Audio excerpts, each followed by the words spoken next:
Bueno, buenas noches, bienvenidos a esta segunda sesión síncrona del módulo de Derecho Procesal Administrativo y Fiscal.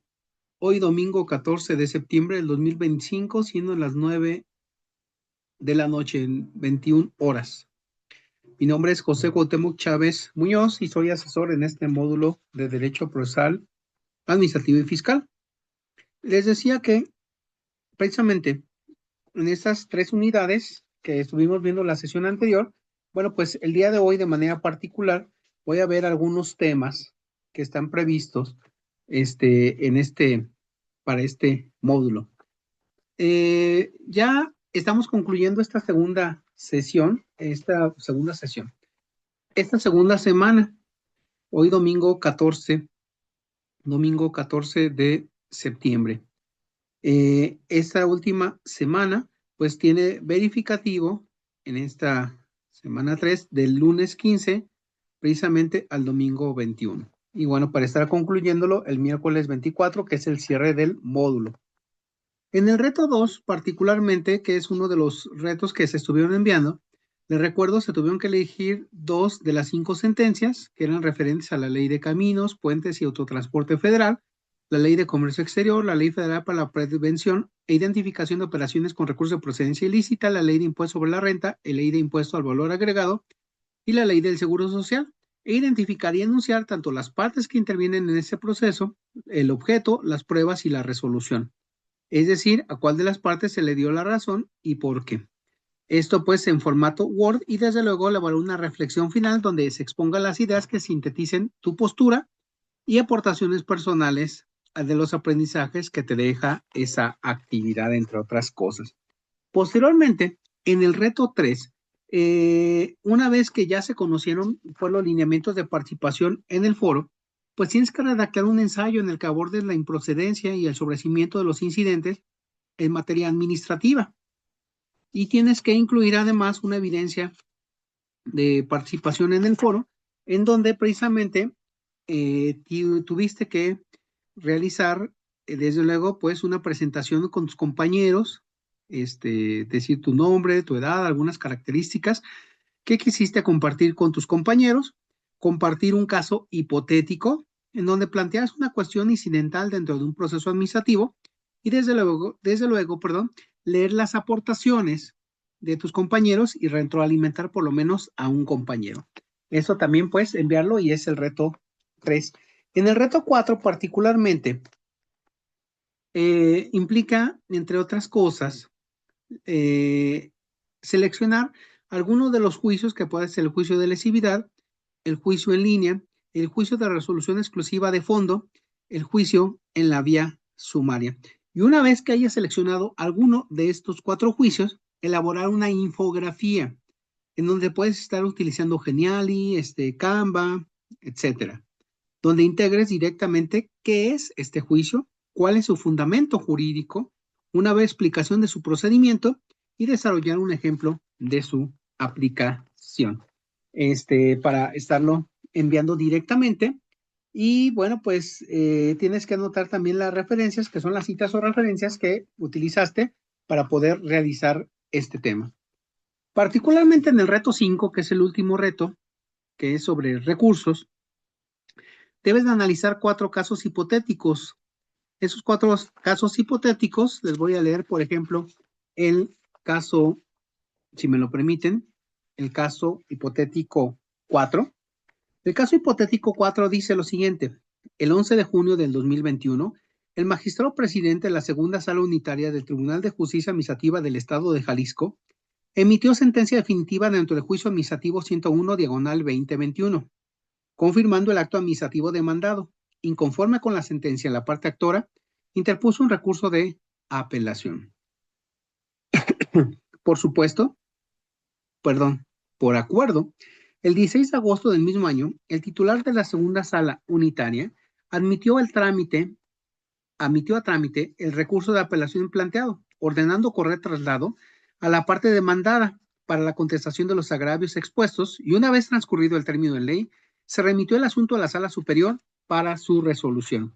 Una vez desahogado el recurso de apelación, la Sala Superior del Tribunal de Justicia del Estado de Jalisco, el 4 de octubre del 2021, dictó sentencia definitiva, confirmando la validez de la sentencia del 11 de junio del 2021.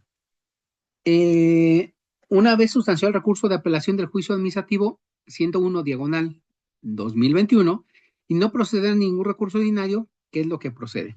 Ahí pudo haberse procedido, por ejemplo, ya sea tú dices algún incidente, es el recurso de reclamación, recurso de revisión o el juicio de amparo. Tienes que hacer el análisis bien fundamentado y bien motivado, y en la parte final, después de que haya respondido los 4 casos hipotéticos, donde se integra el desarrollo que realizaste en cada caso, un video en donde vas a desarrollar una conclusión acerca de la importancia de los recursos en el derecho procesal, administrativo y fiscal. En el video no tiene que ser la descriptiva y análisis de cada uno de los 4 casos hipotéticos, no. Tiene que ser solamente una conclusión acerca de la importancia de los recursos en el derecho procesal, administrativo y fiscal. Ese es para el reto 5, que es el último reto. Y bueno, de manera particular, entre otras cosas, en esta segunda sesión síncrona, les quiero estar comentando en algunos aspectos. Dentro del derecho procesal administrativo, cuyo objeto es la solución de controversias a través de un proceso judicial que emite una resolución de un tribunal respecto a un caso expuesto, las características, las controversias derivan de una situación conflictiva entre un particular y la administración pública. De tal suerte que los estamos conceptualizando como el estudio de las normas jurídicas que rigen el proceso judicial en contra de la administración. Eso es el derecho procesal administrativo, el estudio de las normas jurídicas que rigen el proceso judicial en contra de la administración. Y precisamente va a marcar las pautas normativas que regulan las contiendas entre los ciudadanos, entre la ciudadanía y una autoridad de la administración pública, que puede ser federal, puede ser estatal o puede ser municipal. La naturaleza jurídica del derecho procesal administrativo, precisamente el proceso jurídico del derecho procesal administrativo, pues son actos secuenciales, tendientes a resolver una controversia entre dos partes, con el objeto de emitir un acto judicial de una autoridad que es imparcial e independiente. Esta naturaleza jurídica del derecho procesal administrativo es de carácter declarativo, ya que interviene un órgano jurisdiccional y declara la existencia de un derecho en caso de duda o incertidumbre. Sigue el derecho procesal administrativo un proceso judicial. Un ciudadano hace valer su derecho para ejercer su defensa contra actos y procedimientos de carácter administrativo que le causen algún perjuicio. Es importante, pues, primero tener definido los alcances del derecho procesal administrativo. Conviene precisar, además, dentro de esos términos, lo que es el proceso, procedimiento y principios, lo que implica el proceso, que es el juicio per se. El proceso es el juicio per se. En tanto que el procedimiento es la forma en que va a llevarse el juicio. Se va a integrar por diversos actos procesales específicos y secuenciales direccionados o tendentes a cumplir un determinado fin jurídico. Los casos de carácter administrativo y fiscal se vinculan a la actuación de la administración pública. Como les decía, la administración pública que puede ser federal, estatal y municipal, que puede ser centralizada y puede ser descentralizada, lo que es el gabinete legal y gabinete ampliado, ¿sí? Y también existe una administración pública desconcentrada. Los casos de carácter fiscal son aquellos que conllevan una serie de actos jurídicos realizados por la autoridad fiscal, la autoridad recaudatoria, ya sea de manera individual o con la colaboración del particular, los cuales requieren la aplicación de las leyes fiscales a un caso concreto. De tal suerte que el procedimiento, ya una vez que tenemos definido el proceso, que es el juicio per se, pues el procedimiento es un conjunto de formalidades externas, de trámites y ritualidades establecidas por el legislador para los efectos de que se desarrolle el proceso. Para establecer precisamente el procedimiento, los requisitos a seguir en un proceso judicial, o bien el modo, y en su caso el orden, en que se debe llevar a cabo las actuaciones de las partes. Por ejemplo, los plazos establecidos para determinada actuación. En materia administrativa, el procedimiento se refiere a la parte del derecho administrativo que estudia las reglas y principios que rigen la intervención de los interesados en la preparación e impugnación de la voluntad administrativa.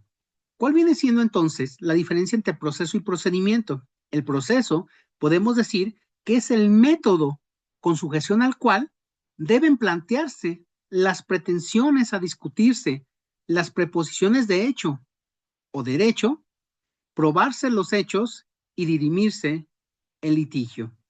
Se vinculan estrechamente el proceso y el procedimiento, podemos decir, mientras que el proceso se integra por el conjunto de actos procesales a través de los cuales se acciona el actuar del órgano jurisdiccional con el objeto de dirimir una controversia. El procedimiento va a marcar el orden y la forma en la que seguirán esos actos con base en lo establecido por la norma jurídica. En el caso fiscal, pues el proceso puede comprender como aquel instrumento que se utilizará para aplicar el derecho a un determinado caso. Es un método para resolver un conflicto que se rige por la norma jurídica, pero precisamente derivado de actos de las autoridades fiscales o recaudatorias, perdón. Otro aspecto que también es muy importante es el tema de la justicia administrativa. La justicia administrativa se enfoca en la solución de controversias entre la administración pública y los particulares. Se integra por un conjunto de instrumentos jurídicos para la defensa de los particulares. Los tribunales administrativos integran mecanismos, mecanismos que se direccionan hacia la justicia administrativa. Los principios generales de esa justicia administrativa, pues es que esta está impartida por un tribunal que es competente. El Tribunal Federal de Justicia Administrativa, el Tribunal de Justicia Administrativa del Estado de Guanajuato, por ejemplo. Esta justicia administrativa también es igualdad procesal de las partes, igualdad procesal de las partes. Nos habla de un procedimiento establecido en la ley, nos habla de la economía procesal y nos habla también de una resolución conforme al principio de legalidad. Una resolución conforme al principio de legalidad. Así pues, los principios del procedimiento, pues son el principio de audiencia, el de igualdad, el de imparcialidad, el principio del debido proceso y desde luego el principio de legalidad. Son los principios que están previstos para el procedimiento administrativo y fiscal. No sé si tengan alguna pregunta, alguna consideración hasta este momento. Yo les exhorto que si tienen alguna situación, algún tema, pues que me escriban a través del mensajero, a través del correo electrónico, a través de estos medios que están previstos precisamente a través de la UVEC, precisamente para que podamos estar en esa misma comunicación y que se pueda estar resolviendo cualquier duda, cualquier planteamiento. Hay otro aspecto que también les quiero hablar, además del proceso y del procedimiento, que es muy importante que tengamos bien definido, bien ubicado, bien identificado, que es el referente a las partes en el proceso. Podemos decir que en el derecho procesal administrativo, como en algunas otras ramas del derecho, las partes son los sujetos que tienen intervención en el proceso. En la mayoría de las normas jurídicas son el actor, el demandado y el tercero que tenga un derecho incompatible con la pretensión de la parte actora. El actor, el demandado y el tercero que tenga un derecho incompatible con la pretensión de la parte actora. Las partes, pues, en el proceso son aquellos que intervienen y el tercero es aquel que tenga un interés en el proceso. Generalmente las partes en el proceso administrativo entonces son, repito, el actor, el demandado y el tercero. De tal suerte que podemos identificar a la parte como aquella persona que adquiere derechos y obligaciones que nacen de una determinada relación jurídica que ellos crean. Pueden ser parte en el procedimiento administrativo todos los sujetos de derecho con capacidad civil, ya sean personas físicas o personas jurídicas colectivas o también llamadas personas morales. Si son personas físicas, lo pueden ejercer por ellos mismos si son mayores de edad, si tienen la capacidad de goce y de ejercicio. Lo pueden hacer los menores de edad a través de sus representantes jurídicos, que pueden ser sus padres quienes ejercen la patria potestad o puede ser a través de los tutores si no son sus padres. Puede ser también a través de un mandato o de un poder notarial. Las partes en el proceso, particularmente en el estado de Guanajuato, en el artículo 250 del Código de Procedimiento y Justicia Administrativa, pues es el actor, el demandado y el tercero. Y a nivel federal, pues en el artículo 3 de la Ley Federal de Procedimiento Contencioso Administrativo, pues está el demandante, están los demandados que traen ese carácter, pues la autoridad que dictó la resolución impugnada, el particular a quien favorezca la resolución cuya modificación o nulidad pida la autoridad administrativa, que en este caso pues sería como el tercero, digamos. Y en materia fiscal pues también está el jefe del SAT o el titular de dependencia u organismo descentralizado que sea parte en los juicios en que se contravengan precisamente resoluciones de autoridades federativas coordinadas. En el derecho procesal administrativo, pues, el actor es quien impulsa la acción procesal interponiendo una demanda. Esto viene en el artículo 251, fracción primera del Código de Procedimiento y Justicia Administrativa. ¿Quiénes tendrán el carácter de parte actora? Por los particulares que sean afectados en sus derechos y bienes por un acto o resolución administrativa. También puede ser como parte actora las autoridades. Sí, las autoridades también pueden ser parte actora en aquellos casos en los que se pide la modificación o nulidad de un acto favorable a un particular que cause lesión al interés público. Aquí nos encontramos con un juicio en particular que se llama el juicio de lesividad, que se da una afectación al interés público, puede ser al erario público, puede ser, y esto puede ser derivado, entre otras cosas, de que ese derecho que se le está confiriendo al particular ya genera lesiones a la autoridad. La parte demandada, pues, es la autoridad que emita o que intervenga en la ejecución de un acto administrativo o el particular beneficiado con el acto administrativo. El demandado lo identifica precisamente el Código de Procedimiento y Justicia Administrativa. El demandado, precisamente, pueden ser las autoridades que dicten, que ordenen, ejecuten o traten de ejecutar el acto o la resolución impugnada.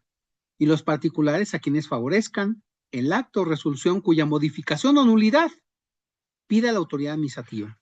Y finalmente el tercero, en términos generales, es la persona real o potencialmente afectada por el acto o resolución administrativa. El tercero es aquel que tenga un derecho incompatible con la pretensión del actor. De tal suerte que las partes, en conclusión, lo que es la parte actora, la parte de demandada, lo que es el tercero, vienen siendo los sujetos activos, pasivos, o que puedan resultar beneficiados o perjudicados con el resultado del proceso administrativo. De ahí la importancia, pues, de que los identifiquemos y que se logre emplazarlos precisamente al proceso respectivo, entre otras consideraciones. Dentro de las partes del proceso, hay un principio también muy interesante, es el principio de la optatividad. La optatividad, por ejemplo, del recurso de revisión ante la autoridad emisora del acto y posteriormente que se interpuso la demanda ante el tribunal. Es importante definir la estrategia a elegir en cada uno de los litigios, así como la importancia de identificar a las partes que intervengan en el proceso administrativo. Cuando las leyes, mejor dicho, o reglamentos de los distintos órdenes de gobierno establezcan algún recurso o medio de defensa, será optativo para el particular agotando o intentando el juicio contencioso administrativo, el juicio de inconformidad, por ejemplo, en el ámbito local. La optatividad en el derecho procesal administrativo es una posibilidad precisamente para el actor y no es obligación de éste agotar ese medio de defensa. Puede directamente acudir al Tribunal de Justicia Administrativa, al Tribunal Federal o al Tribunal Local, o en su caso a los municipales. Dicha facultad se encuentra prevista en el derecho positivo federal, en el de cada entidad federativa y en la reglamentación municipal. No se puede, pues, interponer, es muy importante este tema, no se puede interponer ambos medios de defensa a la vez. Interpongo el juicio de inconformidad ahí en el municipio, por ejemplo, de León, y me voy a demandar la nulidad en el Tribunal de Justicia Administrativa del Estado. No.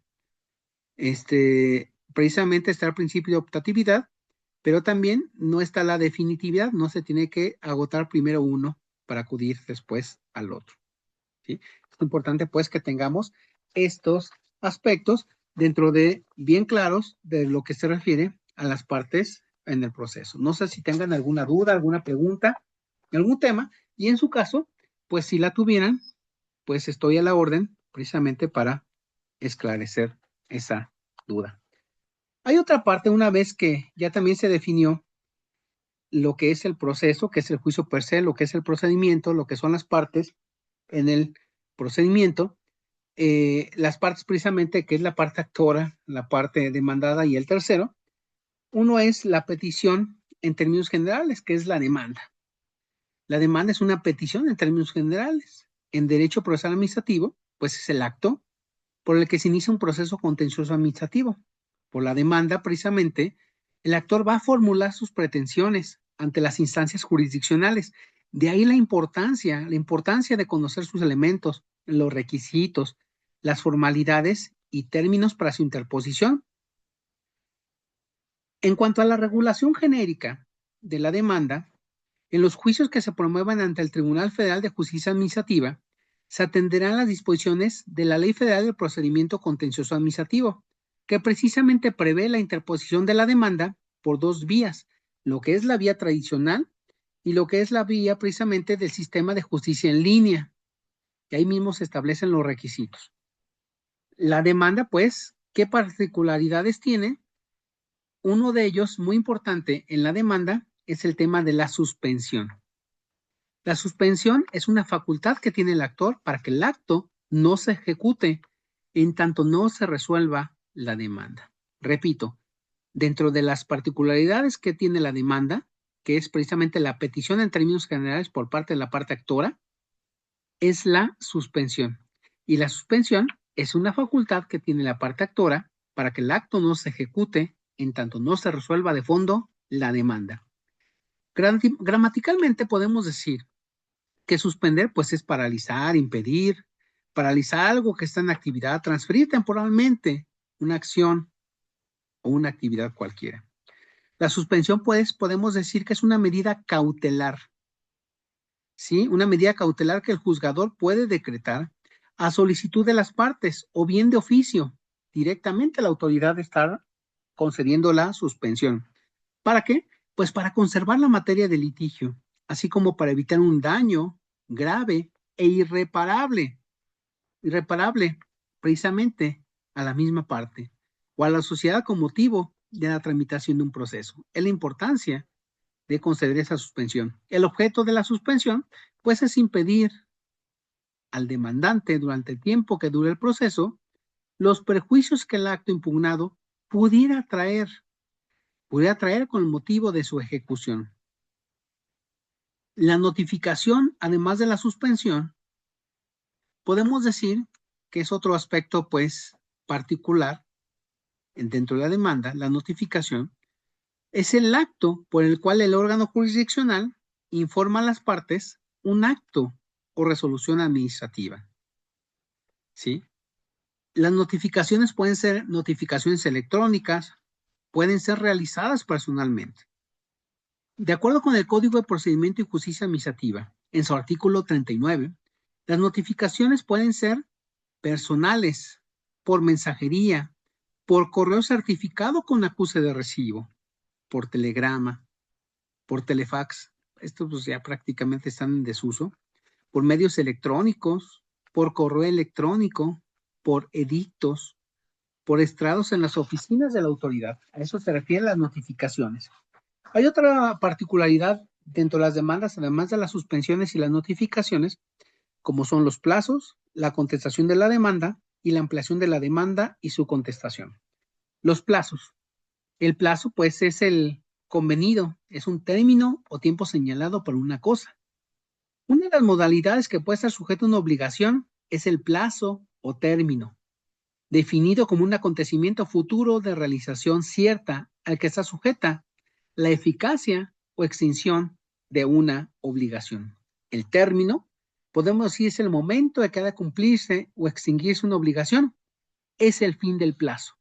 En tanto que el plazo es el lapso en el cual puede realizarse. El plazo se puede realizar entre el 10 y el 14. El término sería el día 14, que es ya cuando es exigible la obligación. Los plazos, de acuerdo con la Ley Federal del Procedimiento Contencioso Administrativo, pues es para la presentación de la demanda, de acuerdo con el artículo 13, son 30 días. Para la contestación, de acuerdo con el artículo 19 y su ampliación en su caso, son 30 días. Y desde luego, bueno, pues también para la suspensión. Otro aspecto también muy importante, además del plazo, es la contestación de la demanda. La contestación de la demanda, mediante la contestación de la demanda, el demandado tiene la oportunidad de argumentar lo que a su derecho proceda para controvertir los agravios o conceptos de impugnación hechos valer por el actor o demandante. La Ley Federal de Procedimiento Contencioso Administrativo establece lo que debe expresar el demandado en su contestación en el artículo 20 al 23. Aguascalientes, por ejemplo, en su artículo 35, nos habla que la contestación debe realizarse dentro de los 15 días siguientes a aquel en que se le hubiera notificado el emplazamiento, que es el llamado a juicio que se le notifica. Y el plazo para que conteste la ampliación también es de 15 días. Y finalmente, otra de las particularidades de la demanda es el referente a la ampliación de la demanda y su contestación, que es una etapa del proceso ordinario. ¿Cuál es el objeto? Que el demandante pueda debatir sobre aquellas circunstancias que ignorara al interponer su demanda. Esa sería una ampliación de la demanda. El artículo 17 de la Ley Federal del Procedimiento Contencioso Administrativo nos dice el término y los casos de ampliación de la demanda, en tanto que el 18 del mismo ordenamiento nos habla de los casos en que podrá personarse a juicio un tercero. Perdón. Para ir avanzando en esta conclusión de esta temática, hay un aspecto también por demás importante, y que eso lo establecen precisamente en esta parte de lo que están abordando en su trabajo, es la lección 5, que se refiere a las pruebas. Podemos decir que las pruebas, precisamente, es el medio para que las partes acrediten sus acciones o afirmaciones. Es propiamente la prueba la obtención del cercioramiento del juzgador acerca de los hechos discutidos y discutibles en su caso, cuyo esclarecimiento resulte necesario para la resolución del conflicto sometido a proceso. La prueba, pues, es la verificación o confirmación de las afirmaciones de hecho expresadas por las partes. Es un derecho procesal de las partes. Así que, pues, en el artículo 40 de la Ley Federal del Procedimiento Contencioso Administrativo, nos dice los alcances de las pruebas que se admiten y sus excepciones. En los juicios ante el tribunal, el actor que pretende se reconozcan o se hagan efectivo un derecho subjetivo deberá probar precisamente los hechos de los que derivan sus derechos y la violación del mismo, cuando éste consista en hechos positivos y el demandado de sus excepciones. Mientras que el actor prueba sus acciones, el demandado va a probar sus excepciones. Perdón. Serán admisibles todas las pruebas, excepto la confesional de la autoridad, mediante la absolución de posiciones y la petición del informe, salvo que los informes se limiten a hechos que consten en documentos que obren en poder de las autoridades. Y hay un tema también muy importante que no debemos de soslayar, que es el de las pruebas supervinientes. Las pruebas supervenientes, que podrán presentarse siempre que no se haya dictado sentencia. En este caso, se ordenará dar vista a la contraparte porque en el plazo de 5 días se exprese lo que a su derecho convenga. Las pruebas supervenientes no existían ni se generaron o se obtuvieron con posterioridad. Por eso se consideran como pruebas supervenientes. Y bueno, pues es un aspecto muy importante que los medios de prueba, propiamente dicho, los medios de prueba admisibles, pues son la prueba pericial, la prueba testimonial. Además de la prueba testimonial, pues están las pruebas documentales públicas y las pruebas documentales privadas.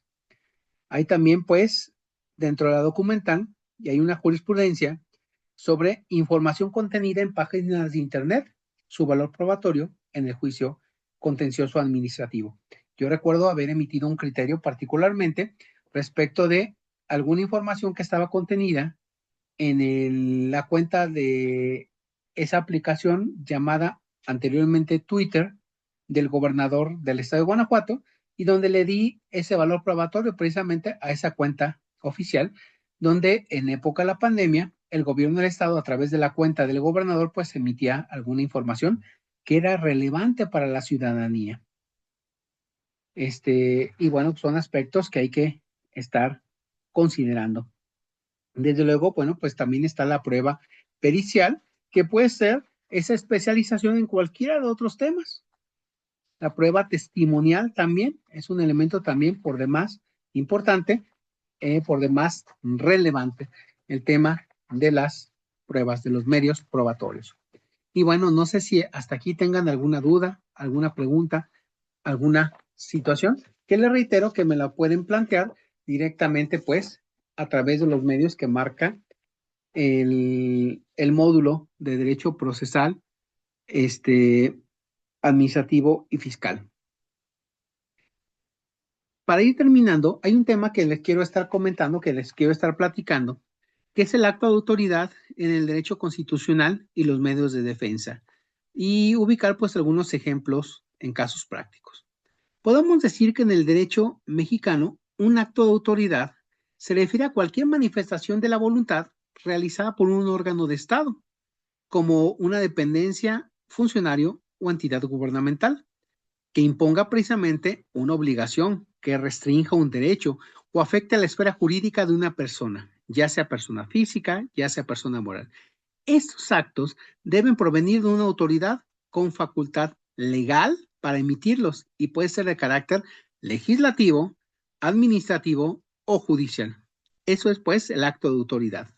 Precisamente aquel que realiza el servidor público en el marco de sus facultades, de sus atribuciones.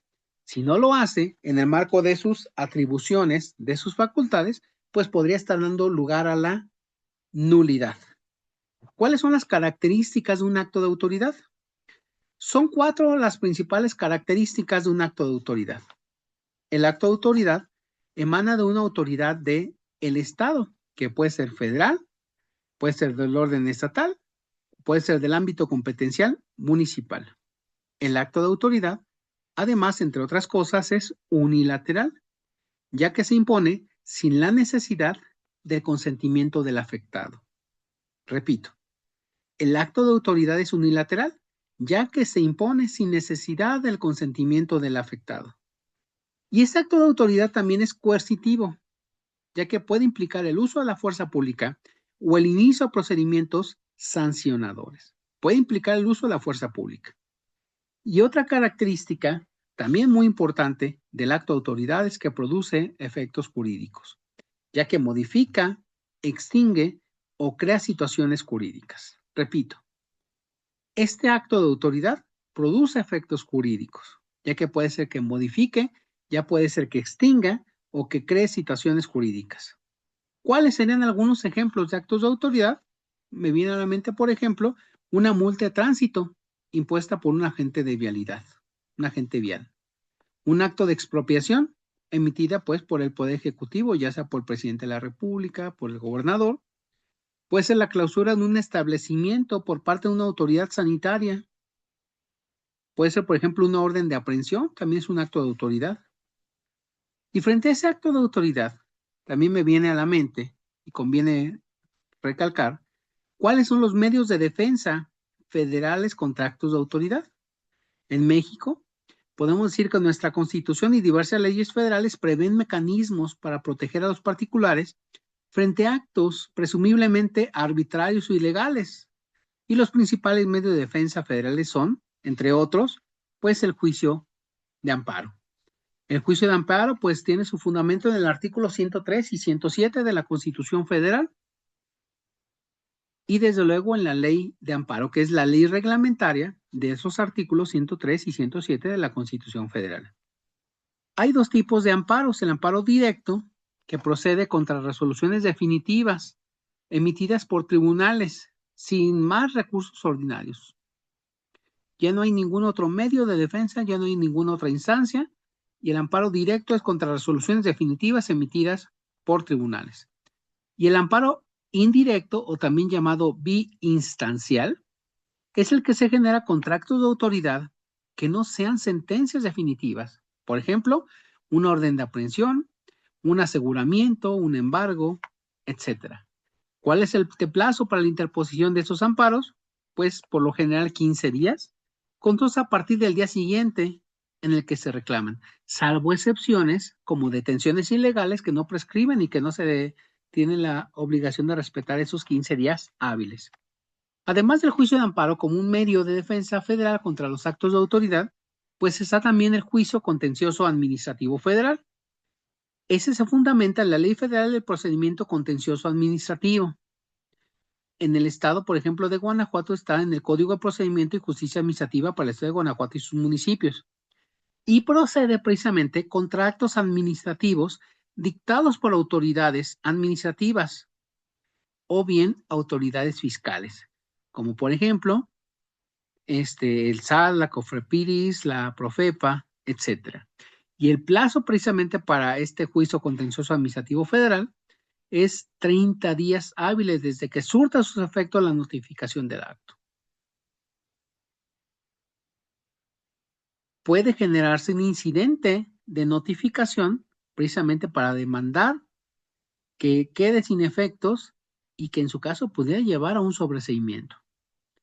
Y precisamente también, además del juicio de amparo, el juicio contencioso administrativo federal, también está el recurso administrativo que es previo al juicio contencioso o bien el amparo.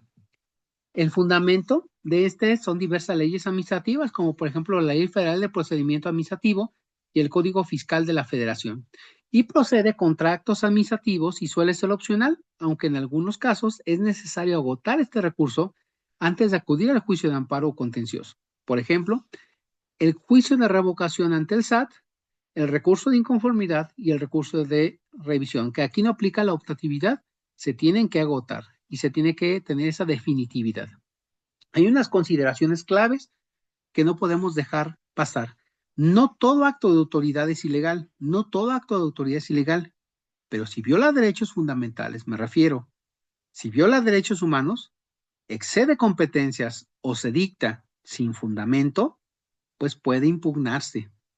El juicio de amparo, es el medio más amplio y de última instancia para la protección de los derechos humanos. La elección, pues, del medio de defensa depende del tipo de acto, la autoridad que lo emite, el contenido del acto y también podemos decir, ¿por qué no?, la estrategia jurídica que se pretenda seguir. Hay algunos ejemplos para ir terminando este tema que nos ayudan a entender mejor cómo aplicar alguno de estos medios. Por ejemplo, el acto de autoridad es una multa de tránsito. Supongamos que un conductor pues recibe una multa de tránsito pues por estacionarse en un lugar prohibido, ya que estaba fuera del espacio, decía límite para poderse estacionar, se estacionó fuera del límite, la impone un agente de tránsito y el conductor pues considera que la multa fue injusta, ya que había señalización inadecuada y cree que la autoridad cometió un error al emitirla. Ahí quedaría, por ejemplo, el recurso administrativo. El primer paso para defenderse puede interponer un recurso administrativo, específicamente el recurso de revocación. El recurso de revocación, si la ley lo permite, ese recurso se presenta ante la misma autoridad que emitió la multa, en este caso la autoridad de tránsito. Y ahí tiene 15 días hábiles para interponerlo. Y la autoridad pues va a revisar y podrá revocar o modificar la multa si detecta que hubo un error. Y el resultado posible es que si la autoridad decide dar la razón al conductor, la multa se anula. Si la autoridad rechaza el recurso al conductor, pues podrá acudir al juicio de amparo si sigue considerando que sus derechos fueron violados. Y entonces ya se puede pues acudir al juicio de amparo, como ya lo habíamos mencionado, o bien acudir al juicio contencioso administrativo, si es aplicable, también como ya lo habíamos referido. Hasta aquí estaría este repaso, esta consideración de esta segunda sesión síncrona de este módulo de Derecho Procesal Administrativo y Fiscal el día de hoy, domingo 14 de septiembre del 2025, siendo la 9:41 horas de la noche. De antemano, muchas gracias por su asistencia, por su participación, perdón. Y pues se despide el maestro José Cuauhtémoc Chávez Muñoz, su asesor en este módulo de Derecho Procesal, Administrativo y Fiscal. Que descansen. Buen día. Gracias.